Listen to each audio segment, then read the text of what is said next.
Well, uh, we're dealing with money laundering today. And before you even get started, it's not just any money laundering, it's money laundering of banks, or at least one particular bank in question. And so that would be TD Bank. Now, of course, TD Bank is arguably the biggest bank in Canada and one of the prominent banks that's going on in America. Of course, TD Bank has other branches out in other parts of the world, but it is mostly a Canadian bank, which has operations elsewhere. But unfortunately for TD, they have to pay a $1.3 billion fine to the U.S. Treasury Department's Financial Crimes Enforcement Network, and they have to pay, and they intend to pay, $1.8 billion to the U.S. Justice Department, and they are also pleading guilty to resolve the U.S. government's investigation. And well, you're asking what was being laundered exactly? So these were funds from a crime ring that was distributing fentanyl. Now, of course, I don't need to tell you how dangerous fentanyl is. I mean, if you touch it, it can literally knock you out. I mean, when they give it to you, they literally have to make it so precise because it is so potent. And yeah. And of course, you have places in Vancouver where there was, I don't believe it toned down a bit, but there was literally like a fentanyl crisis. People overdosing on it. And it's one of the easiest drugs to overdose on. But this is not a chemistry class. That's, anyways, now that you're on the same page. However, before we actually get into the case at hand, let us go through some definitions because, we like definitions on this channel. We like that kind of stuff. So here the definition of money laundering that I have here is, so money laundering is an illegal activity that makes large amounts of money generated by criminal activity such as drug trafficking or terrorist funding appear to come from a legitimate source. So essentially, if I have some cash and I make it look like I actually earned it by sold drugs or something, then that's actually not legit cash. That is textbook money laundering. And well, in order to understand it, we need to go over some techniques. So, this first technique I have here is smurfing, which is large amounts of cash divided into small deposits and spread over many different accounts. So essentially, if I have $10,000 and I send about, I don't know, a grand to this bank, under this account name, I send a grand to this bank, that is smurfing. And you have moving, which is cash is smuggled across borders and deposited into foreign accounts. Well, that's pretty self-explanatory for the most part.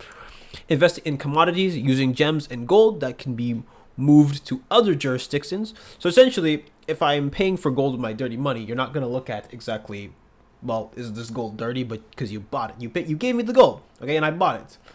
However, that is very much, a common occurrence where people will literally use the money that they've laundered to go into other avenues, and then they move it around. Of course, you have stuff like buying and selling, where you have using cash for quick turnaround investment in assets such as real estate, cars, and boats. This is also a pretty common method from my understanding. Like I've heard about even like small time criminals even doing this one.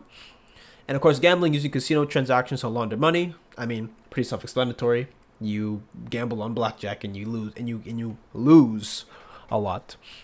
And the last one I have here is shell companies, establishing inactive companies or corporations that exist on paper only. Because as you know, when it comes to actually, like filing for a company, you just have to write it down. Of course, you have to say where the address is and all that. You have to give details. But of course, these companies aren't actually here to, do business. They're just there as a way to keep the money there.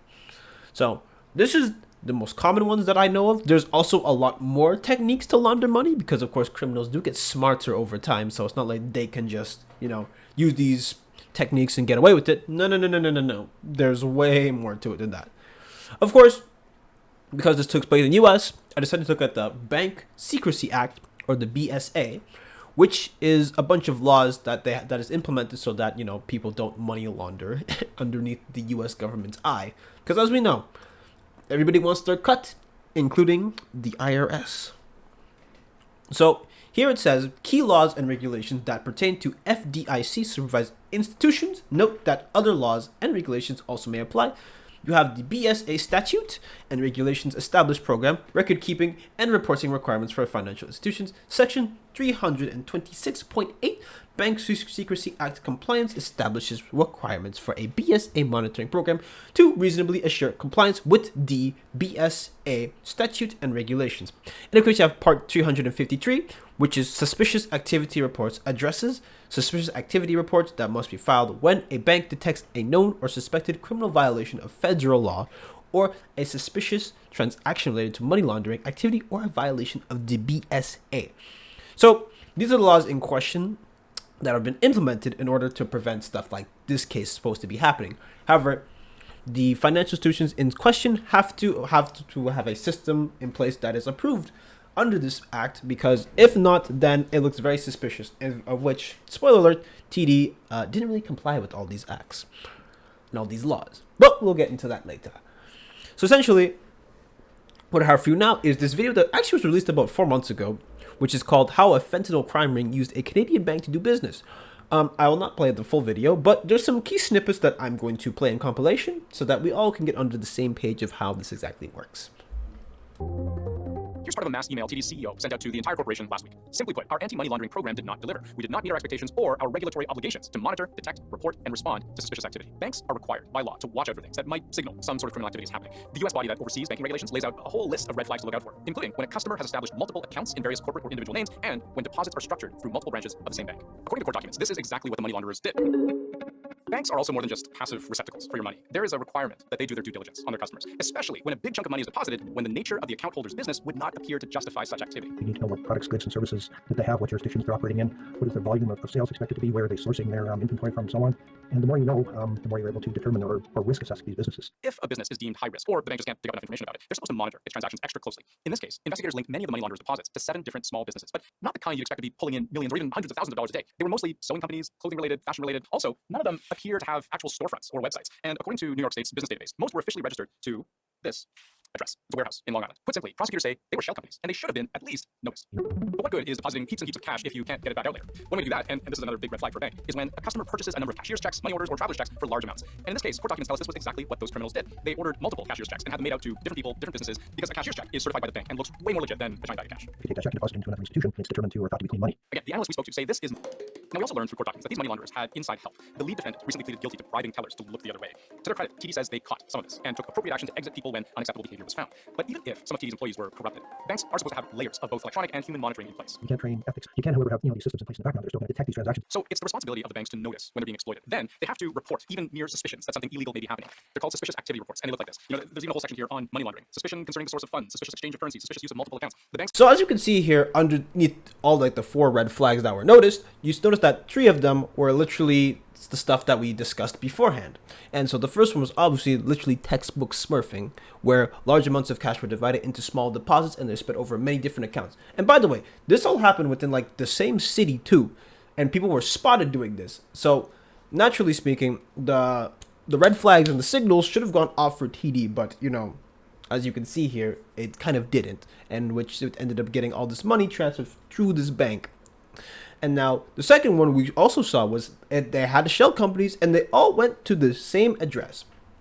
And not only were these shell companies, at the same address, they also had nothing to do with each other. So you can imagine that if any bank even looks into this for maybe 2 seconds, you could see, well, something's not right. How do these all lead to the same address, and how are these all companies related? And also, where are the storefronts? Banks have to ask these questions a lot because, people are going to have their criminal ways, and of course they're going to try to funnel money the best way that they can. Now the third one is also they purchase large money of cashier checks, money orders, or traveler checks for large amounts. This can kind of go into the buying and selling category just because, well, even though this is not real estate, cars, and boats, imagine you're going to give a check of $10,000 to a bank and you want to deposit this. It looks way more legit if you actually have, instead of walking like what, with a huge wad of cash. Like, imagine you see somebody walking with a whole bag of cash and try to give him this money. The bank is going to naturally get suspicious. At least every bank usually does. Well, in this case, TD didn't get suspicious. But, it just doesn't look, it's not a very good look. And of course, in the fourth one, we noticed that tellers were bribed and stuff, which was mentioned in other articles as well. But this is actually very important because, your tellers is kind of like your first line of defense, where the teller has to see something that is off. And if the teller doesn't see something that's off or it's bribed, then people are going to be like, well, maybe it's not. But of course, there's other systems in place. But if your first line of defense is not even remotely wary, then that's what happens. You get people funneling all this money into it. And not only was this just at TD, there was other banks as well that were being affected by this. So you can't just say it was all TD, but they were arguably funneling the most amount of money through it. And of course, other banks have not been investigated as of the making of this video, but that could change in the near future. So just keep that in mind as we go along. And mind you, these weren't just any regular distributors either. These guys were literally delivering some of the most powerful drugs on the market. So it's a lot to take in. Now, let me point you towards the Department of Justice, where they actually had the court documents put out, and this is a public statement which was released on October the 12th. And so there's a lot to go through in this, but I'm only going to point out two paragraphs that really stick out because these two paragraphs kind of summarize best what has been going on. So in this first paragraph I have here, it says, according to court documents, between January 2014 and October 2023, TD Bank had long-term, pervasive, and systematic deficiencies in its US AML policies, procedures, and controls, but failed to take appropriate remedial action. Instead, senior executives at TD Bank enforced a budget mandate, referred to internally as a flat cost paradigm, requiring that TD Bank's budget not increase year over year despite its profits and risk profile increasing significantly over the same time period. Although TD Bank maintained elements of an AML program that appeared adequate on paper, fundamental, widespread flaws in its AML program made TD Bank an easy target for perpetrators of financial crime. So essentially, whatever system they had in place was severely flawed, and it made it way too easy for them to, well, be able to commit any form of fraud, as you can see here. And as in the first example as well, they literally did everything textbook. Like, literally textbook, well, smurfing, but that's literally what happened. So take of it what you will. And in this next paragraph I have here, over the last decade, TD Bank's federal regulators and TD's own internal audit group repeatedly identified concerns about its transaction monitoring program, a key element of an appropriate AML program necessary to properly detect and report suspicious activities. Nonetheless, from 2014 through 2022, TD Bank's transaction monitoring program remained effectively static and did not adapt to address known, glaring deficiencies, emerging money laundering risks, or TD Bank's new products and services. For years, TD Bank failed to appropriately fund and staff its AML program, opting to postpone and cancel necessary AML projects, prioritizing a flat cost paradigm and the customer experience. So what we are literally seeing here is that TD refused to update their policies, and in terms of actually detecting this type of crime, they were, I don't even want to say neglectful. They didn't even look at it. They just said, "What is this?" Said, "Oh, well, we want to focus on our flat cost paradigm and our budget and our customer experience compared to actually detecting criminals." And so naturally, this all stuff would be traced eventually, because what you have to understand too is that for the Department of Justice, they literally have to be 100% certain that this is occurring, which is why we got them, well, TD pleading guilty in this case. And of course, you have the whole fine that they have to pay. And of course, a bank like this won't just shut down overnight, because not only in the US, but like I said, this bank is massive in Canada. That's a lot of accounts just closing.